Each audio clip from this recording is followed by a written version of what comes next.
오늘도 새로운 귀한 하루 주셨습니다. 할렐루야 샬롬. 우리 인사합니다. 할렐루야 샬롬 샬롬 샬롬 샬롬 샬롬. 하나님 사랑합니다.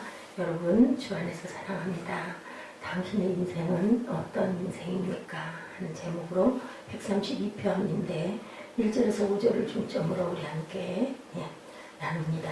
야훼여 다윗을 위하여 그의 모든 겸손을 기억하소서.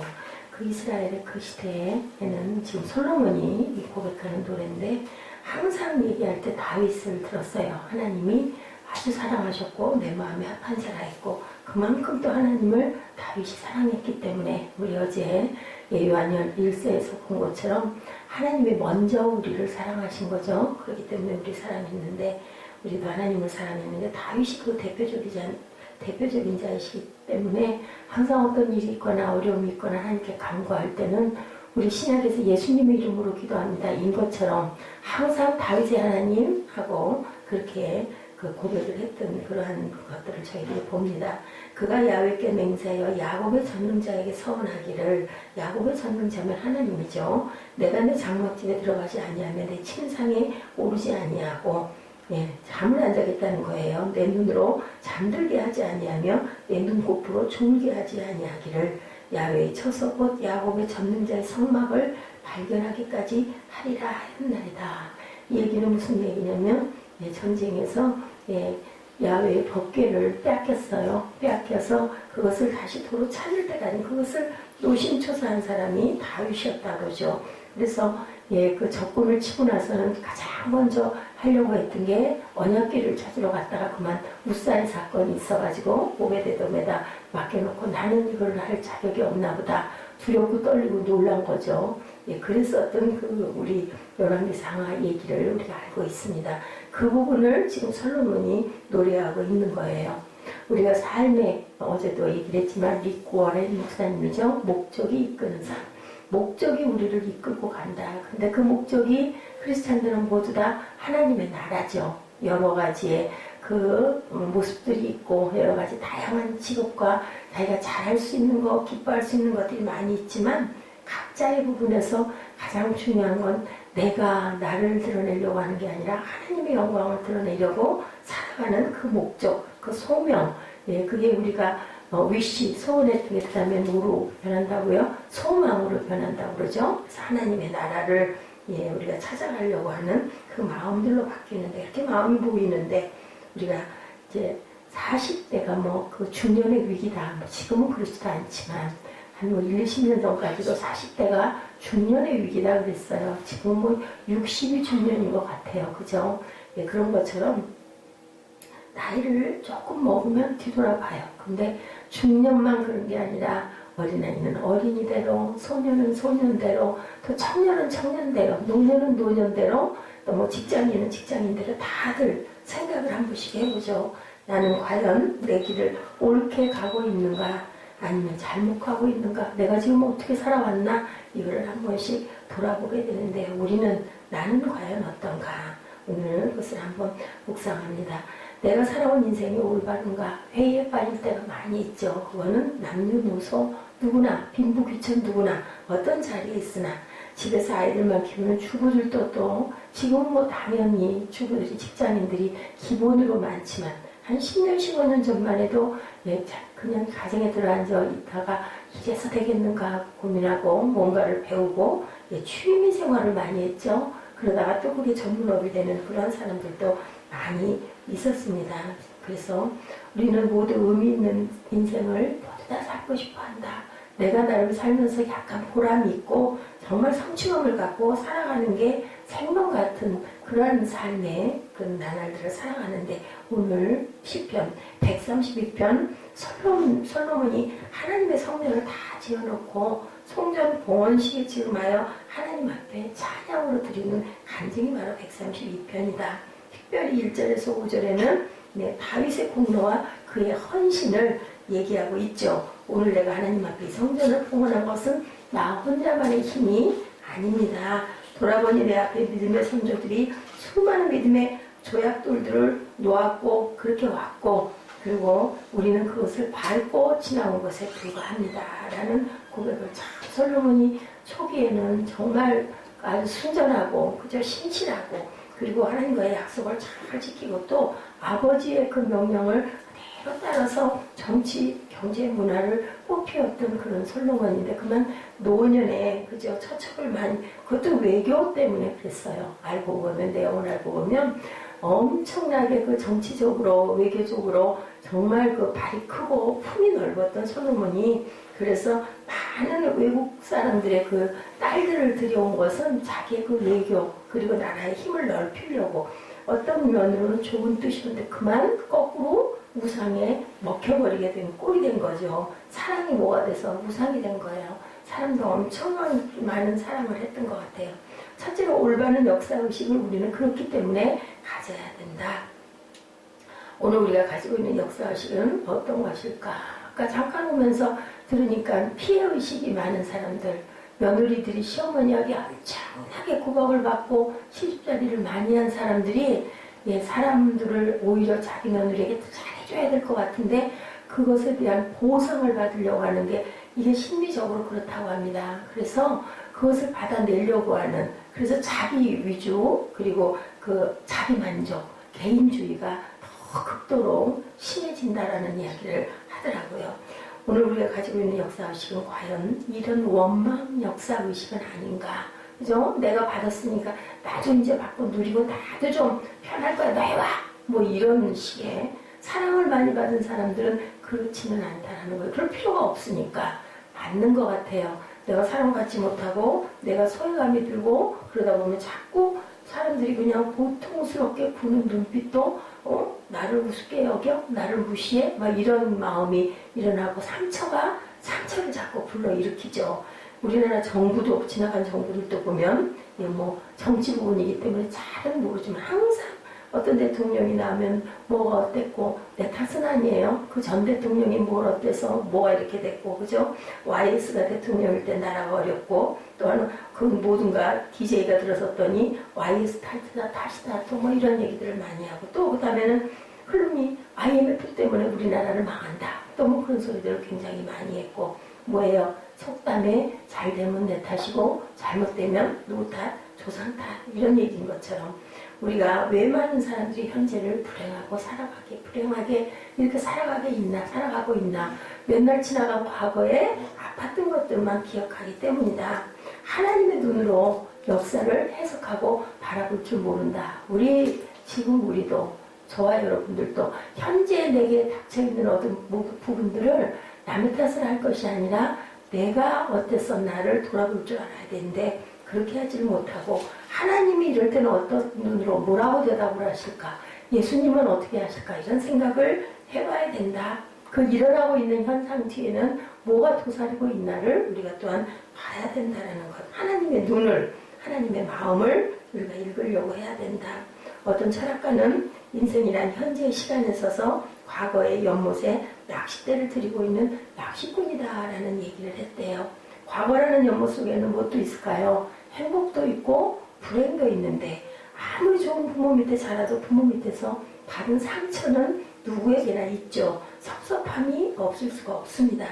아무리 좋은 선생님을 만나고 좋은 학창시절을 지냈다 해도 되돌아보면 불행과 행복이 동시에 공존하고 있죠. 문제는 우리의 현재 시간에 서서 과거에 있었던 행복과 불행의 연못 속에서 과연 무엇을 우리가 끄집어내느냐가 중요하다.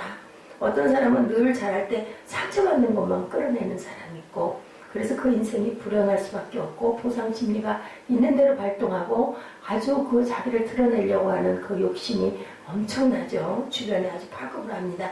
솔로몬 왜 성전을 건축하기까지 어려움이 없었을까? 그럼에도 불구하고 봉헌식에서 그의 노래를 보면 내가 이 모든 일을 이룬 것이 내가 아니고 내 아버지 다윗의 헌신으로 정말 아주 바람직한 얘기를 하죠. 하나님 앞에 찬양하는 솔로몬의 모습은 저와 여러분의 모습이 되어야 된다.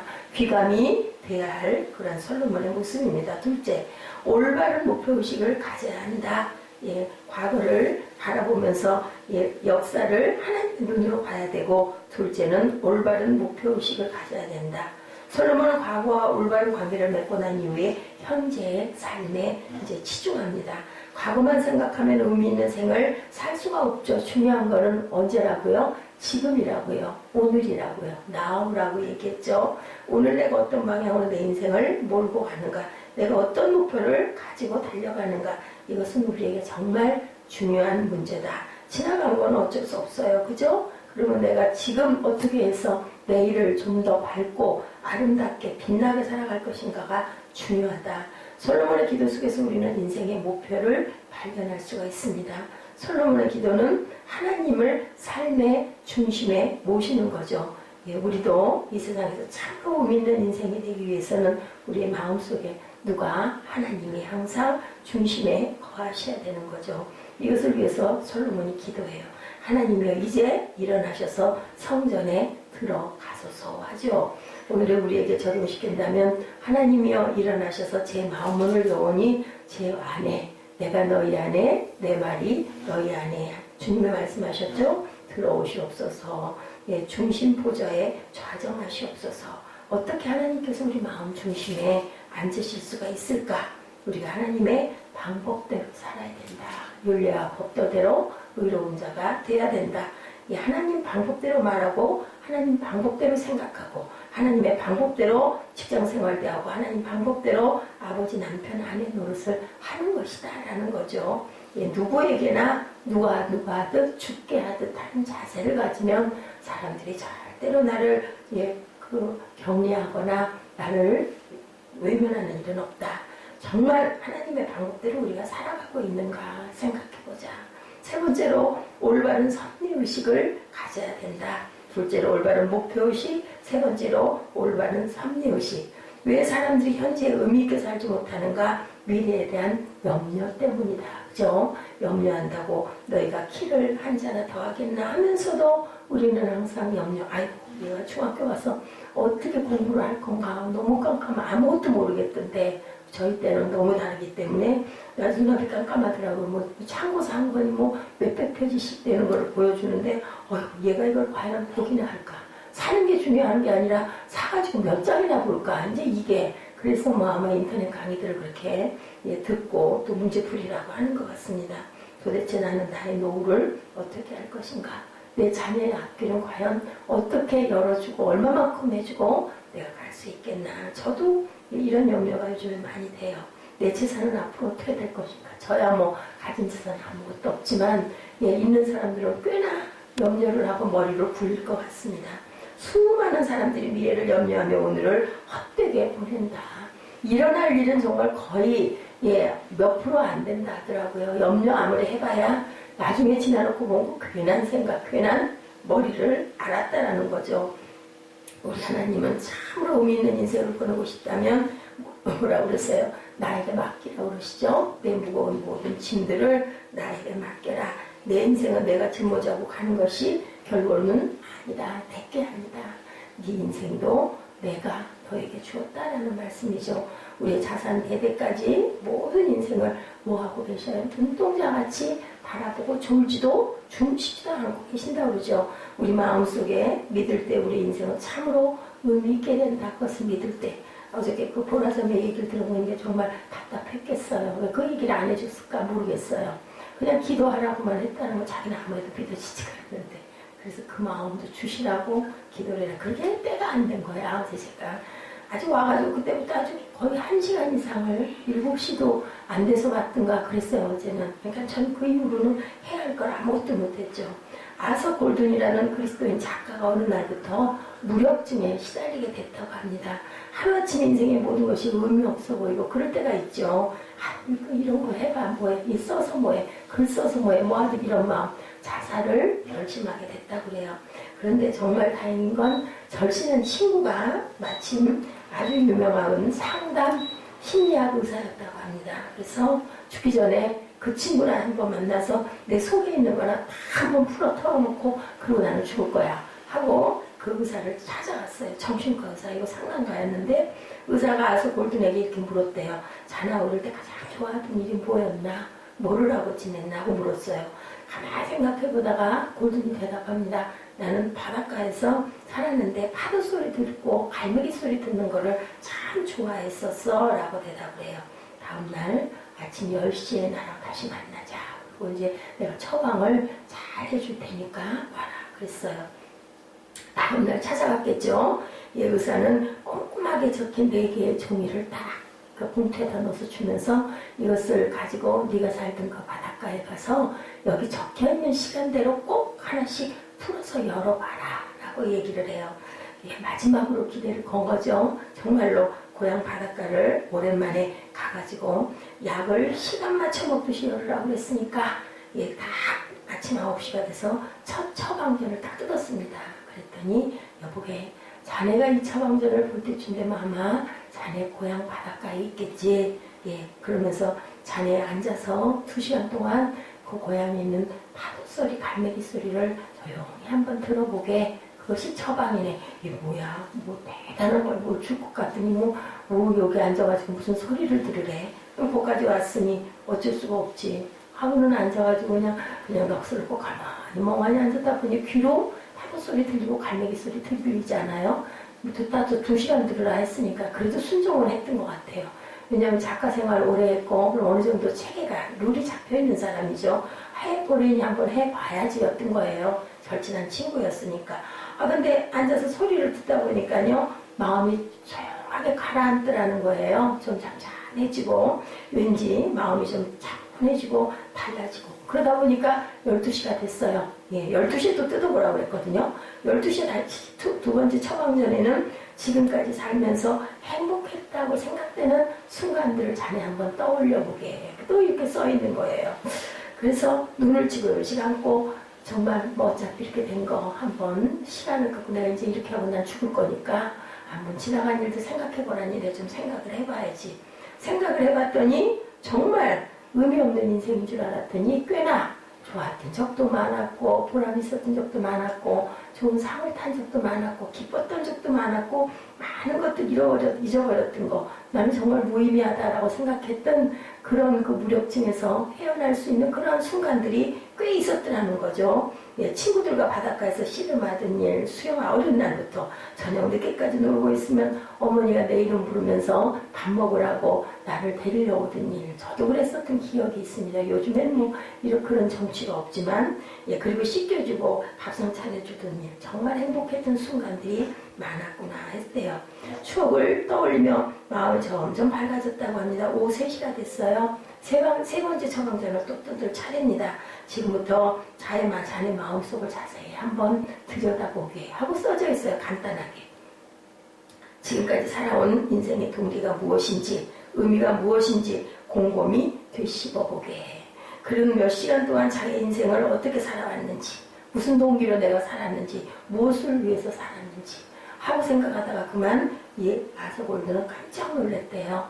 자기는 그리스도인이었는데, 참 크리스찬인 줄 알았는데 자기 마음속에 중심에 계신 하나님의 어느 사이인가 비껴가고 자기 마음속에는 세상 것들이 가득 차서 자리를 잡고 있는 것을 깨닫고 느꼈다고 합니다. 그동안 하나님의 영광을 위해 글을 쓴다고 밥 먹듯이 얘기하고 결국은 자기 영광을 위해서 글을 썼던 적이 얼마나 많았나. 가만하게 그 이유를 잊어버리고 현상에 급급하게 살아왔다라는 것이 깨달아져서 눈물이 쏟아져가지고 울었대요. 회개를 하고 울었다고 합니다. 탄식을 하면서 하나님 내 마음에 하나님이 안 계시는군요. 어느새 하나님은 내 가장자리에 있고 내 욕심과 내 모든 세상 것들이 그득하게 내 가운데 자리를 잡고 있습니다. 어떻게 이럴 수가 있습니까? 자신도 몰랐다는 거죠. 그래서 울었다고 합니다. 안 계시는 하나님은 어떻게 하면 좋습니까? 이미 계신 거죠. 난 저는 이 상태가 깨달았기 때문에 계신다 생각합니다. 울면서 보다 보니 어느덧 6시가 됐어요. 또 3시간 됐기 때문에 다시 또 새로운 처방전을 또 열어볼 시간이에요.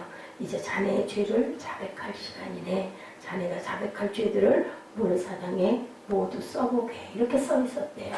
그래서 손가락으로 모래사장에 자기가 잘못한 것들을 울면서 다 써내려갔다고 그래요. 그리고는 아주 흐느껴 울었다고 그러죠. 올바르게 살지도 않았는데 내가 왜 이렇게 잘못 산 것이 많았을까. 아내와 자녀가 잘못한 것, 또 타인 중심으로 살지 못했던 것, 쾌락을 위해서 한 것, 이 모든 죄를 모래사장에 쭉 써내려가고 그리고 처방전에 있는 대로 한 걸음 물러나서 하나님께 죄들을 용서해 달라고 간절하게 기도를 했다고 합니다. 바다에는 해가 지고 밤이 찾아오고 있는 그때 아서 골든이 일어났을 때 놀라운 일이 벌어져 있더라죠. 그가 많은 죄들을 기록해 놓은 모래사장인 밀물에 깨끗이 씻겨 있었다고 합니다. 그것을 바라보는 순간 하나님이 자신의 모든 죄들을 용서하셨음을 깨달아 알았대요. 그는 일어나 주님을 찬양하며 삶의 의미를 다시 찾고 그리스도인의 작가로서의 일을 열심히 다시 재정립해서 시작을 했다고 합니다. 그리고 이 간증을 리더스 다이제스트에 실었다고 해요. 우리 인생의 의미는 과연 어떤지, 정말 잘 가고 있는지, 내가 정말 요즘에 가만히 보면은 그죠? 우리 아이들 이제 중학교 1학년인데도 무슨 고등학교 가는 게 목표가 되고 대학교 가는 게 목표가 되고 그러고 나면 이제 또 좋은 직장 얻는 게 목표가 되겠죠. 직장 생활하려고 목표를 가지고 사는 것 같은 그러한 인생을 살고 있는 건 아닌지, 무엇이 잘못돼서 우리 인생이 의미 없이 보내지고 있지는 않는지, 우리 중심에 하나님이 안 계시고 하나님은 가장자리로 밀려나고 정작 중요한 것은 내가 가운데 들어있지 않은지, 내 욕심이나 그죠? 내 명예나 내 어떤 돈이나 그런 아니면 내 자녀나 이게 중심에 있는 건 아닌지 우리가 곰곰하게 한번 생각해보는 우리 사순절 4일째 되는 날 되시기를. 또 주님께서는 목적이 있으셨죠? 십자가에 못 박히시려고 오셔서 지금 기도하고 계시는 그 의미, 그 중심, 그래서 우리가 헤아려드리는 귀한 하루 되시기를 주님의 이름으로 축복합니다. 디모데전서 말씀 4장 6절에서 16절입니다. 우리 한 목소리로 합독하고 주기도문으로 예배를 마치도록 합니다. 디모데전서 4장 6절에서 16절입니다. 네, 함께 합독합니다. 내가 이것으로 형제를 깨우치면 그리스도 예수의 좋은 일꾼이 되어 믿음의 말씀과 내가 따르는 좋은 교훈으로 양육을 받으리라. 망령 빼고 허탄한 신화를 버리고 경건에 이르도록 내 자신을 연단하라. 육체의 연단은 약간의 유익이 있으나 경건은 범사에 유익하니 금생과 내생에 약속이 있느니라. 미쁘다 이 말이여 모든 사람들이 받을 만하도다. 이를 위하여 우리가 수고하고 힘쓰는 것은 우리 소망을 살아계신 하나님께 둠이니 곧 모든 사람 특히 믿는 자들의 구주시라. 너는 이것들을 명하여 가르치라. 누구든지 내 연소함을 업신여기지 못하게 하고 오직 말과 행실과 사랑과 믿음과 정절에 있어 믿는 자에게 본이 되어 내가 이를 때까지 읽는 것과 권하는 것과 가르치는 것에 전념하라. 내 속에 있는 은사 곧 장로에 대해서 안수가 될 때 예언을 통하여 받은 것을 가볍게 여기지 말며 이 모든 일에 전심전력하여 너의 성숙함을 모든 사람에게 나타나게 하라. 내가 내 자신과 가르침을 살펴 이 일을 계속하라. 이것을 행함으로 내 자신과 내게 듣는 자를 구원하리라. 아멘. 바울이 그리스도의 좋은 일꾼하고 아들 디모데죠. 영의 아들 디모데에게 편지한 그런 내용입니다. 기도하시겠습니다.